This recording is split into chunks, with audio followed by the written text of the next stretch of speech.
Everyone. ಪ್ರಶ್ನೆ ಸಂಖ್ಯೆ 80.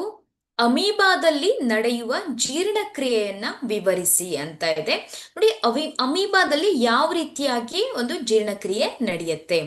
ಅಮೀಬಾವು ತಾತ್ಕಾಲಿಕ ಬೆರಳಿನಂತಹ ಜೀವಕೋಶದ ಮೇಲ್ಮೈ ಹೊರಚಾಚಿಕೆಗಳನ್ನ ಬಳಸಿ ಆಹಾರವನ್ನ ಒಳ ತೆಗೆದುಕೊಳ್ಳುತ್ತೆ. ನೋಡಿ, ಇದು ಅಮೀಬಾದ ಒಂದು ಚಿತ್ರ ಅಲ್ವಾ. ಇಲ್ಲಿ ಒಂದು ಆಹಾರದ ಕಣ ಇದೆ. ಇಲ್ಲಿ ಬೆರಳಿನಾಕಾರದ ಒಂದು ಹೊರಚಾಚಿಕೆಗಳನ್ನ ಅಮೀಬಾ ಹೊಂದಿದೆ ಅಲ್ವಾ. ಅವುಗಳನ್ನ ನಾವು ಮಿಥ್ಯಾಪಾದಗಳು ಅಂತೇವೆ. ಈ ಮಿಥ್ಯಾಪಾದವನ್ನ ಬಳಸಿ ಏನ್ ಮಾಡುತ್ತೆ, ಈ ಹೊರಚಾಚಿಕೆಗಳನ್ನ ಬಳಸಿ ಆಹಾರವನ್ನ ತನ್ನ ದೇಹದೊಳಗೆ ಅದು ಎಳೆದುಕೊಳ್ಳುತ್ತೆ. ಹಾಗೆ ಈ ರಚನೆಗಳು ಆಹಾರ ಕಣಗಳನ್ನ ಆವರಿಸಿ ಬೆಸೆದು ಆಹಾರ ರಸದಾನಿಯನ್ನ ಉಂಟು ಮಾಡುತ್ತೆ. ಹಾಗೆ ಆಹಾರ ರಸದಾನಿಯೊಳಗೆ ಸಂಕೀರ್ಣ ಆಹಾರ ಪದಾರ್ಥಗಳು ವಿಭಜನೆಗೊಂಡು ಸರಳ ಆಹಾರ ಪದಾರ್ಥಗಳಾಗತ್ತೆ. ಹಾಗೆ ಅವು ಕೋಶ ದ್ರವ್ಯಕ್ಕೆ ವಿಸರ್ಜನೆಗೊಳ್ಳುತ್ತೆ.